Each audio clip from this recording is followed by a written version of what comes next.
اور یہ بھی آپ یاد رکھیں، میں سب نوجوانوں سے خاص طور سے مخاطب ہوں کہ آپ ایماندار ہیں، سب کو ایماندار نہ سمجھا کریں۔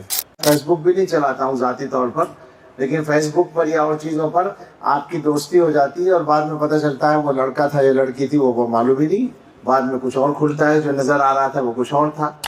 ہم سب کے لیے ہر اعتبار سے باعث سعادت اور باعث خیر و برکت بنائے۔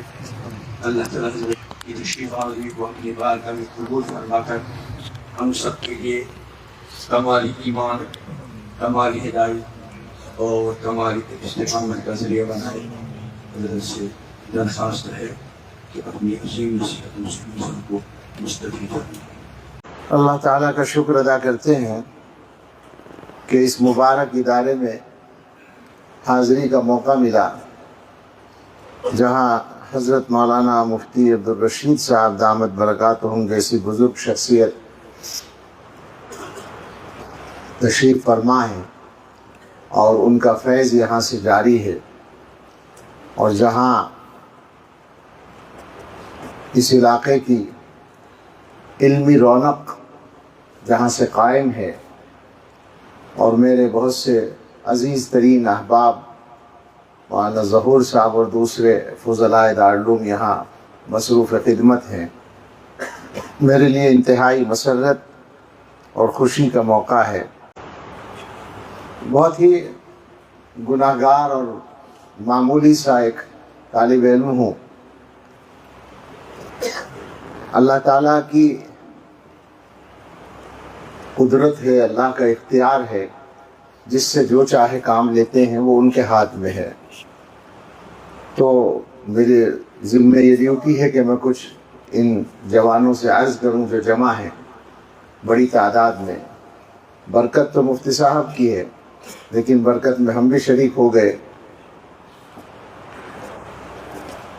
دو تین باتیں کروں گا میں، سمجھیے گا۔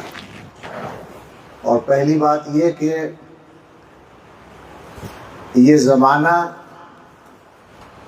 انتہائی، اگر میں کہوں کنفیوژن کا زمانہ ہے، کنفیوژن پیدا کرنے کا زمانہ ہے، تو شاید صحیح ہوگا میرا کہنا۔ اور وجہ اس کی یہ ہے کہ دنیا میں فتنہ پیدا کرنے والے ذہن اور افراد، اور کنفیوژن جس کو میں کہہ رہا ہوں مراد میری ہے دین کے معاملات میں بھی اور ذہنی طور پر لوگوں کو منتشر کرنے میں بھی، جو کام کرنے والے لوگ ہیں وہ پہلے سے موجود ہیں، لیکن اس زمانے میں اللہ تعالیٰ نے جو یہ اپنی بات پہنچانا آسان کر دیا، اس کی وجہ سے سبھی کا کام آسان ہوا ہے۔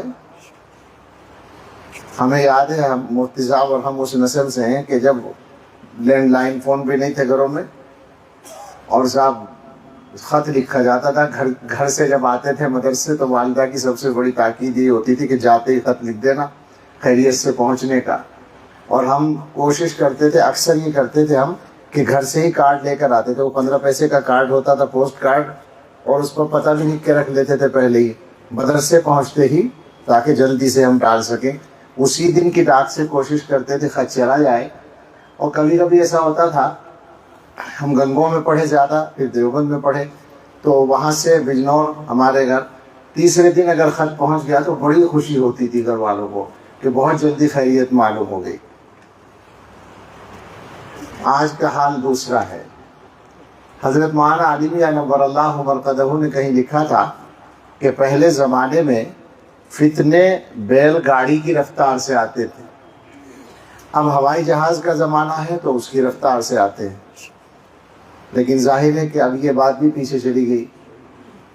حضرت نے فکرہ دیا ہمیں، اس سے ہم استفادہ کر رہے ہیں۔ ہوائی جہاز تو دلی سے سری نگر 1.25 گھنٹہ لگاتا ہے، اور یہاں سے امریکہ 16 گھنٹے لگاتا ہے، لیکن انٹرنیٹ میں تو ٹائم ہی نہیں لگتا پہنچنے میں۔ آپ یہ بھی نہیں کہہ سکتے کہ 1 سیکنڈ لگتا ہے۔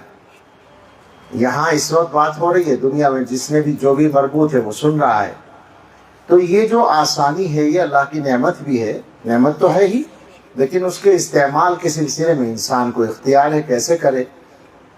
تو ان لوگوں نے اور ان طاقتوں نے ان ذرائع کو پہلے سے زیادہ، ہم سے کہیں زیادہ، شاید ہم سے 99% زیادہ، ہم تو 1% میں آئیں گے مشکل سے، انہوں نے استعمال کیا ہے اور کر رہے ہیں. اس کی وجہ سے انتشار پیدا ہو رہا ہے. اور یہ بھی آپ یاد رکھیں، میں سب نوجوانوں سے خاص طور سے مخاطب ہوں کہ آپ ایماندار ہیں، سب کو ایماندار نہ سمجھا کریں، ساری خبروں کو سچا نہ سمجھا کریں، سارے ذرائع ابلاغ کو وحی الہی نہ سمجھا کریں. یہ اچھی طرح یاد رکھیں. یہ زمانہ اچھائی کو برائی کو اچھائی کی شکل میں اور جھوٹ کو سچ کی شکل میں پیش کرنے کی آسانی کا زمانہ ہے. مجھ سے زیادہ آپ جانتے ہیں اس بات کو کہ بہت مرتبہ میں فیس بک بھی نہیں چلاتا ہوں ذاتی طور پر، لیکن فیس بک پر یا اور چیزوں پر آپ کی دوستی ہو جاتی ہے اور بعد میں پتہ چلتا ہے وہ لڑکا تھا یا لڑکی تھی، وہ معلوم ہی نہیں، بعد میں کچھ اور کھلتا ہے، جو نظر آ رہا تھا وہ کچھ اور تھا. تو دھوکے کا زمانہ ہے.